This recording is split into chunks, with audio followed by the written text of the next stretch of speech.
Welcome to the first notebook of this course. In this notebook, we're going to look deep into how we can build up our own transformer. We're going to start by looking at how our input gets formatted from the plain English text to word embeddings, and then adding positional encoding on top of that. And then we'll look at building a very simple decoder single transformer block, and then we'll work our way up to a multi-layer transformer that can decode text for us. And then we'll look at a pre-trained model of this, GPT-2 from Hugging Face, and we'll look at how we can generate some results. Let's get started as always by checking that our cluster is running. And then we'll go and click on the command for cell here to run our classroom setup. Make sure that you run this classroom setup at the top of all of the notebooks that you do in this course to make sure that everything is configured properly for you. While this runs, let's also look at some of the libraries we'll be importing. We'll be working with PyTorch, and we'll be taking some of the neural network functionalities. We're going to grab the math and time libraries, NumPy, and then a couple of plotting libraries as well. We can see the setup has completed. So now let's import our Python libraries so that we have everything now to get started. Let's look at how we take our natural language and encode them into the right format for the transformer. Let's start with a simple sentence here. The quick brown fox jumps over the lazy dog. The first thing that we'll do is split this up into individual words. We're going to make an assumption here that each word represents a unique token. In reality, most tokenizers use byte pair encoding or different types of approaches so that subwords are used as individual tokens, but here we can use individual words and all of the learnings will be the same. We're going to split each word and we're going to store that in our word to ID dictionary. We'll print what this looks like, but before we do that, let's also convert the text so that we have indices for each of our words. This is going to build up our context vector for the input to our transformer. We're going to use PyTorch to construct a tensor, and we'll be using the word to ID so that we first loop over all of the words that we just created, and we're going to store the ID into the input's ID. Now we're going to create a word embedding using the neural network embedding function from PyTorch. And we're going to set our embedding size in just a moment. We'll return our embeddings from this simple function here. To learn more, check out the embedding function from PyTorch. So now let's set some variables. We're going to set an embedding size. So this is going to be the dimension of our model, and this will be set to 16. Then we're going to create all of our word embeddings by using the getWordEmbeddings function that we just defined on line 9. We'll then print these word embeddings. So let's run this cell and take a look at all of the different things we're going to print.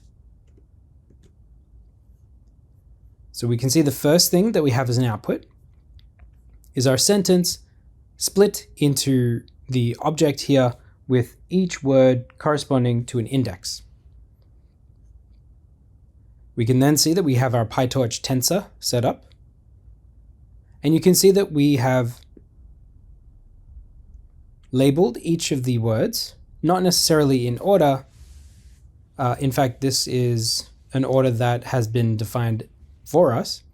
And then we can see that our tensor has the order that we need given to us. So you can see we have the index 8, which corresponds to the capitalized word the. Then the next index is 3, and we can see that as quick. And so you can see this is building up the sentence that we had before. The next output that we have here is the word embeddings tensor. Since we set the word embeddings to have a dimensionality of 16, that means that for each token or for each word that we have in our sentence, we're going to have 16 scalar variables. So this first vector that I'm highlighting here is the word embedding that corresponds to the word the. So you can see for each of the 8 words that we have, or the 9 words that we have that many word embedding vectors. Now that we have our word embeddings, let's define our positional encoding. We're going to use the sinusoidal word embeddings function that was presented in the Attention is All You Need paper. We're going to create a position encoding vector, which will span the length of the maximum sequence length that we'll find in just a moment. And we're also going to set up all of the other components that we need for this particular term. We need a division term, which is an exponential divided by the dimensionality of the model. And then we define our positional encoding vector. First, we'll start it as a bunch of zeros, and then we need to add the sine version and the cosine version for each term to be applied to our positional encoding vector. This will be a little bit easier if we can plot what this actually does. Now, the reason that we have a positional encoding at all in a transformer is because the architecture itself, unlike something like an LSTM or an RNN, doesn't know the order of the tokens as they're being input into the model. The role of the positional encoding function is to differentiate each of the tokens so that the model has a sense of the relative positions of each token, maybe not an absolute, but a relative one. We can plot a heat map of our encodings for position, and then we can see here, if we look at the output, we have the token on the y-axis and the positional encoding vector on the x-axis. We can see that for word or token 0, we get this particular spread of positional encoding vectors, and you can see how it changes for each token in the sequence. The values change, and this gives the attention and the neural network an ability to understand where the token is located in the sequence. So this piece of information, this positional encoding, signals to the different parts of the transformer where the token that it is looking at is positioned in the sequence. We can read a little bit more about what the positional encoding map is telling us and how these are generated by reading this little piece of information here. You can see that the way we calculate the value of the position for the positional encoding for position P in the sequence, given the dimension I of the embedding space. Now remember, we set that to 16, and so that is why we end up with 16 different variables for our positional encoding.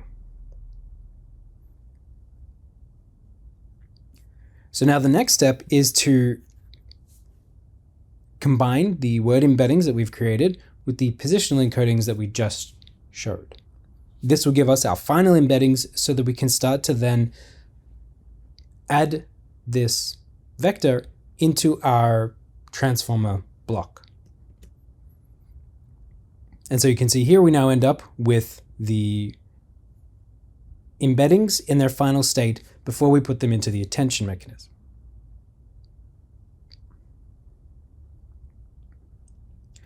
In the next step, we're going to build our decoder from scratch. We're going to build a single layer transformer, which is really for demonstrative purposes only, as this won't perform particularly well. However, by building these from scratch, you'll be able to get a good sense of what is required to build one of these in reality. So let's build a decoder block using PyTorch. We're going to define the decoder block, which is an internal component of the transformer. The transformer also has to deal with the input and the outputs from the decoder block. But let's start with building the decoder block, which we saw in the lecture as well. The format for defining neural network transformers in PyTorch has a fairly standard form these days. We're going to start by defining our init, which will take some input variables, the dimension of the model, the number of attention heads, the hidden dimension size of our neural network, and whether or not we use dropout and what rate we use. For our decoder block, we're going to have a multi-head attention, which comes from the PyTorch library. We're going to give it the dimensionality of our model, the number of heads, and the value that we set to dropout. We're going to have a normalization layer as well, a dropout layer, and then we're going to set our two neural network fully connected layers here with the input of the neural network. This is going to be our position-wise feed-forward neural network.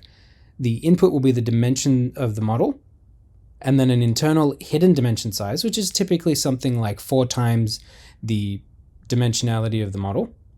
And then we'll have a second linear layer of fully connected neurons, which will take the dimensionality back down to the dimensionality of the model.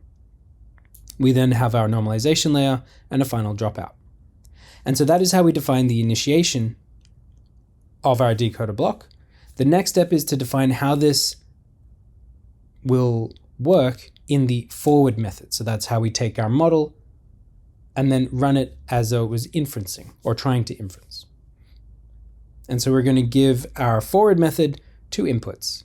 X, which is our input tensor, which is the vector or the sequence of all of our word embeddings. And it's also going to take something called a target and mask. We'll talk about what the mask does in just a moment. If we look at our forward function, we can see here the first thing that we do is we call our self-attention. We're going to pass 3 copies of X, and that is to create our query, key, and value vectors. And we're also going to set our attention mask. We then put dropout into the output of what we get from attention, and we store that into a new version of the vector.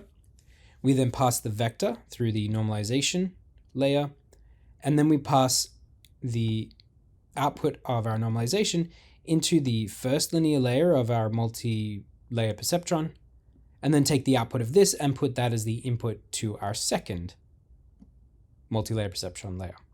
This gives us the output of our position-wise feed-forward neural network. We add another dropout location, and then finally we normalize X and return X outside of this decoder block. So this code here represents everything that's going to happen in our single layer of our transformer, so a single decoder block. If we're doing something like an encoder, we'd also have to worry about cross-attention, but for simplicity, this is how the decoder block works for decoder models. Now let's move on to another component that we'll need to build our full transformer model, and that's using our positional encoder. We saw how to do some positional encoding before, but this time we're going to turn this into a function and class that we can use as we move forward through our transformer neural network. So we're going to take largely what we did before, but just format it in the way that we can use for our transformer. So we're going to create a dropout class, and we're also going to have a positional encoding function, which is indeed the name of the class itself. So we'll create our positional encoding, which is just initialized as 0. And then we create our division term, which we saw before. And then we create 2 dimensions of our vector here, the sine and cosine values that we're going to give to our positional encoding vector.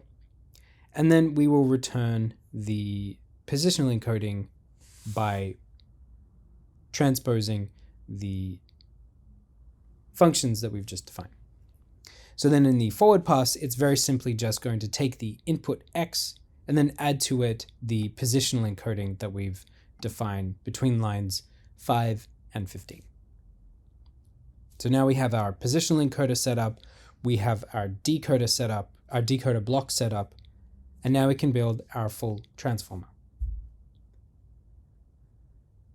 So we'll start by creating an embedding layer, adding our positional encoding, and then sending that encoded sequence into the transformer decoder block. We'll then take the output of our decoder block and pass it into a final layer with a softmax to classify the next token to output. So let's look at our transformer decoder class. We're going to take a number of inputs, the vocabulary, which we'll need for our softmax function, the dimension of the model, the number of attention heads, our hidden dimension size for the position-wide feed-forward neural network, and the rate of dropout that we want for this model.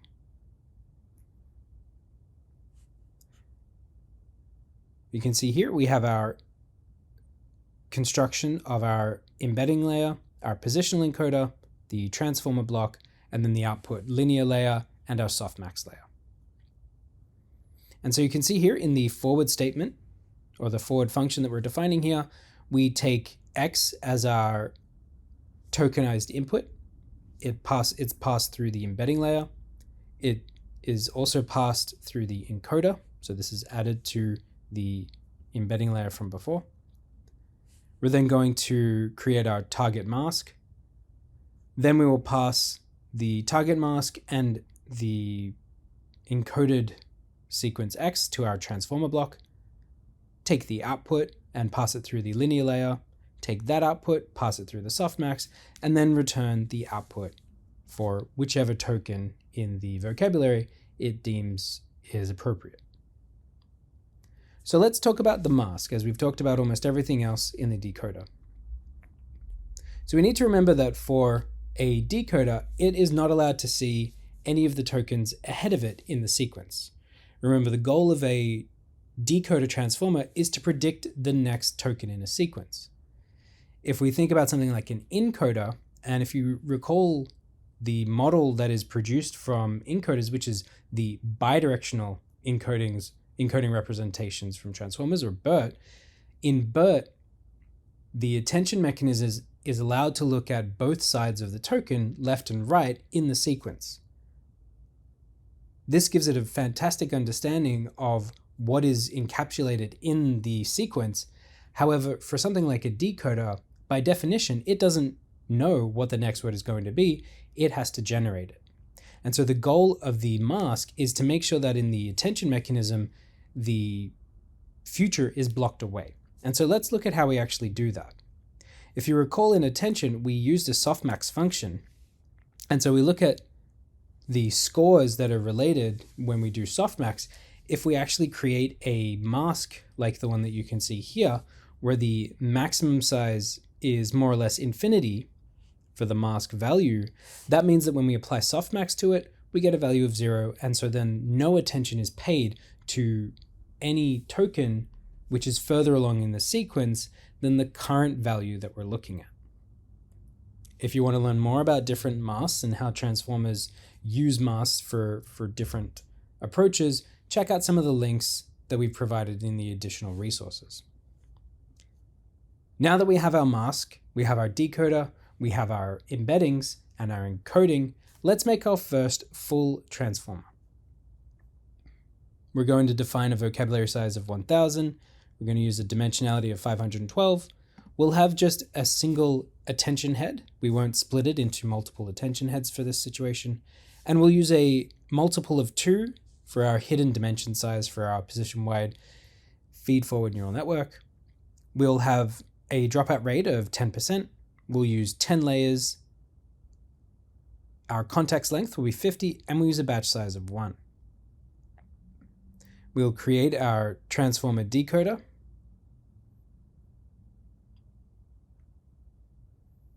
We'll create a randomized input tensor. So we're actually just using a vocabulary size without a real vocabulary behind it. We'll make an adjustment in just a moment to see if we can connect this to a real vocabulary. And what we'll do is basically just send a signal from our input tensor here into the output of the model. And you can see I have not run one of the decoders here. So let me just scroll back up. And you can see this cell doesn't have an output, and that's because I didn't run it when we were reading through it. Now if we go back and run this cell, I also didn't run the positional encoder just above it.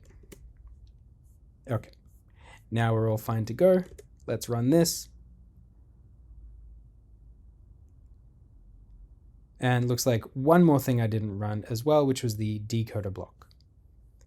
Be sure that whenever you're running your code, you run them sequentially, the cells sequentially in your notebook, just to make sure you don't run into this issue. These are all very simple problems to solve. So let's run this again and take a look. And you can see here we've got our output indice, which is a context length and batch size. So we've now output a tensor containing the predicted word indices. And so you can see we've got our torch tensor of size 50. Now, this is useful in the sense that we've tested that we can send a signal through our transformer. However, you may have noticed that we have a variable up here of the number of layers, and we didn't actually pass that through to our transformer decoder. That's because we've created a single layer decoder. In the next section, we're going to build a multi-layer model, which will allow us to use this number of layers variable. Before we do that, let's just take a look at the number of parameters that this model has. So you can see here we've got 3 million parameters. Let's take a look at the output that we just created from our softmax layer.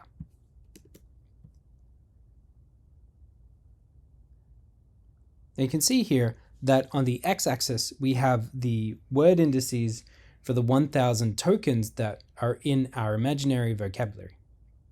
Now the goal of many decoders, and there are some variables that you can change within decoders to change their behavior, but their role is to select the token that it thinks is the highest probability of being next. So you can see here we have a couple of options around 400 and around 100 that would be good candidates for the next token, whatever it happened to be in this hypothetical situation. But you can also see that there's a lot of other tokens that have a probability of about 70% of these large tokens too. So you would say that this model has a high sense of perplexity. It has some sense potentially of what token it should pick, but not a good sense. In a model that is low in perplexity, you'll see a very flat probability distribution with a peak at 1 or 2 good tokens to pick next. Sometimes you might even want to intentionally not pick the most obvious next word, and that is the value of temperature that you sometimes see in as an option for interacting with large language models, and that means it gives it a sense of variability, of creativity by picking the not necessarily the most obvious next token. Let's keep going and see what else we can do with a multi-layer decoder. To introduce the concept of multiple layers, we can actually reuse much of the code that we already have. You can see here in this new class definition, we have the vocabulary size as before, and we have one new variable, which is number of layers. To build our multi-layer transformer, we'll follow the same procedure of first starting with an embedding from PyTorch, and then a positional encoder, which we built before.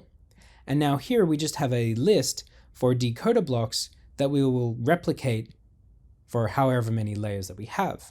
All of the decoder blocks will start off architecturally identical, and then the idea is that during training, during back propagation, the weights in the attention heads and in the neural network will all be different for each transformer block, each decoder block, as it gets better and better at predicting the correct next word.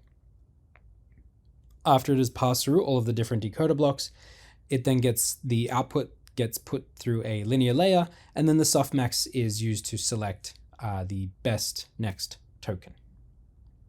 And so our forward method looks largely the same as that. We have our embedding, we take X, we pass it through the embedding, we pass that through the positional encoder, we then go through a for loop where we take our target mask, and that's also going to need to update as we go through the selection of the token. And then we pass X through the transformer block. Once we've done this continuously and it's passed through all of the blocks and become more and more enriched, we then pass the enriched vector or sequence of vectors X into the linear layer, and then finally through the softmax output. Let's run this cell to define our new multi-layer transformer decoder, and then build a new one. We're going to set our vocabulary to 10,000. We're going to have a larger dimensionality of our model. We're going to stick with a single head. We're going to define our hidden dimension to be 4 times that of the size of the model dimension. We'll keep 10% of our dropout. We'll pick 10 layers and we'll have a context length of 100. We'll do the same as before by creating a randomized input tensor, which is going to represent a sequence of word vectors. And then we'll instantiate our model using the class that we've just built. And then we'll take account of the number of parameters that this model actually has. We'll also look again at that probability distribution and see how well this model does with selecting the next word. This will take just a moment to run, as now it has to build a much larger neural network. You can see here we have, instead of a few million parameters, 500 million trainable parameters. And we could change this number by changing the vocabulary size, the dimensionality of the model, the number of layers. It's really up to you how you want to play around with this to see how many parameters you can have your model create. Do be advised though, once you get above 1 billion or so, the compute resources will start to complain as you'll run into out of memory errors.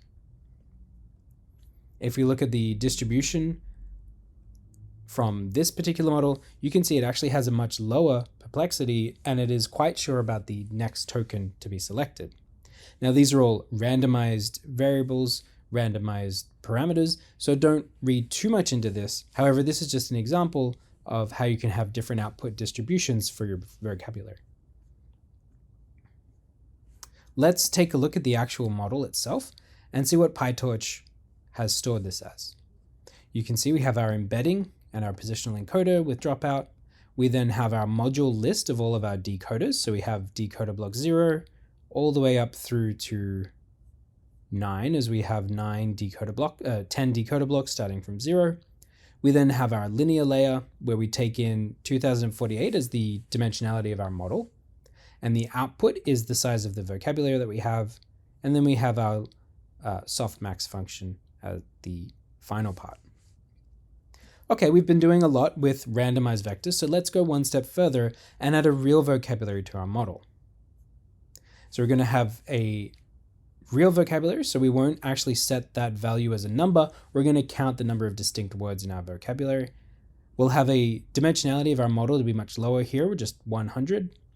And we'll keep some of the values the same. We'll keep fewer layers this time and a context length of much smaller. Now we're going to start to add some realism here by putting in a somewhat real vocabulary. We're going to add just a bunch of different participles and simple words from the English language. And we're going to create a dictionary from this vocabulary. This will allow us to take a sentence and then convert it into indices of that vocabulary.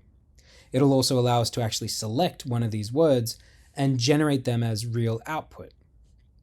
We'll create our model like we did last time. We'll create a input sequence, which is just going to be a bunch of words from our vocabulary.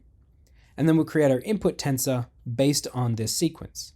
And so you'll see that we actually create our indices based on the word to ID function that we defined before. We're then going to generate a sequence of words using this sequence as the starting point. We're going to run through a loop. And so this is how ChatGPT or other sort of models like it work. You run through more or less a for loop with a sequence that you start with, and it will then look at predicting the next word. It'll take that word that it just predicted, add it to the sequence that it generated, and then repeat the process. So let's see if we can make this model talk. So now you can see it's giving us words one by one, just like it's speaking to us. Now, you can probably tell this doesn't mean anything, and a lot of these words are just nonsense, and that's because we haven't actually trained this model to know anything about language. In fact, the sequence that we gave it also was complete nonsense. However, we're building up our complexity of our model piece by piece so that you can see exactly how these models behave. Let's assume that we were able to create a large vocabulary We gathered all the compute that we needed, and we went through the process of training with backpropagation our model with PyTorch. Well, we can do this with some work that people have already done before us, and that's by taking advantage of pre-trained model weights. So we're going to take the Transformers library from Hugging Face and download GPT-2. We'll run this cell and download the code, which includes the weights and the tokenizer for GPT-2. This will take just a moment to run.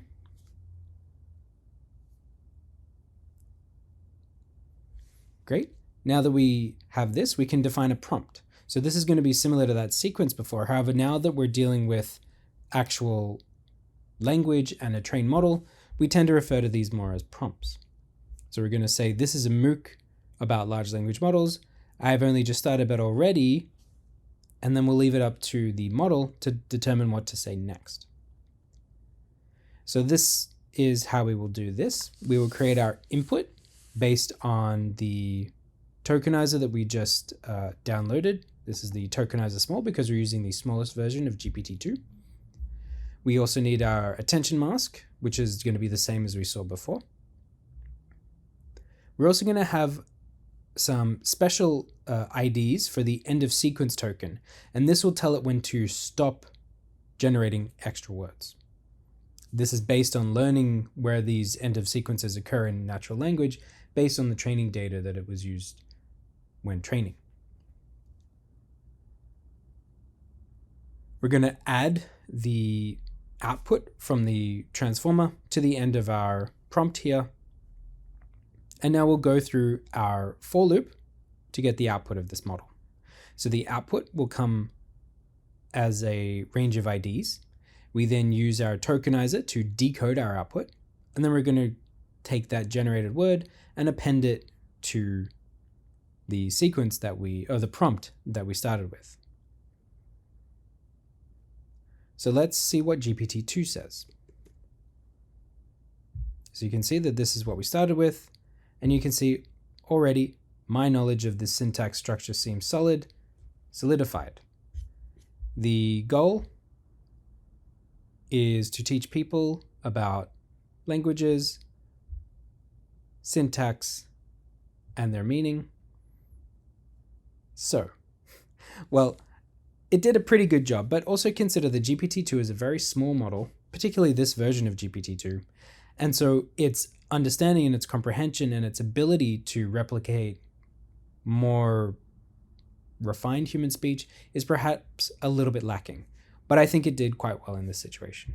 However, we can go a step further. While you saw before that we could change the number of layers and the number of attention heads and all of these other variables, that was also done by OpenAI when they released GPT-2. They released a number of different sizes, the largest of which is known as GPT-2 extra large. So let's download that model and see if that performs better when given the same prompt. As this is a larger model, it'll take a little bit longer to download. Okay, that took about 1.5 minutes, and now we can start to look at what GPT-2 extra large can do with the prompt that we started with for GPT-2 small. Again, we're going to take the prompt that we started with and tokenize it. We'll then pass this prompt into the model, and then once we get the output of the model, as it'll just generate the next single token, we need to add that token back to the prompt and then add that again into the model. So it'll keep building upon itself. Let's run this cell and see what GPT-2 extra large says. So you can see already it's too easy to run in Google. So you can see it does take quite a lot longer for the model to process the words and to output these words. We are adding a sleep function for both GPT-2 extra large and small, but it's the same pausing just to give it a sense of readability and like it is actually giving out speech. But also do realize that GPT-2 is much larger GPT-2 extra large, is much larger than GPT-2 small. And that's what we're seeing here, in that it takes more processing power. It literally takes longer for it to go through and calculate the enrichment of the vector as it goes through all of the different layers. So this is the reason that this takes much longer to do this output, 57 seconds for this command compared to 21 seconds for the smaller one. And you can see here that the text that it outputs is actually a bit more nuanced and flows more easily than perhaps GPT-2 small. This is just one example of how you can take these different models and apply this kind of speech-like behavior.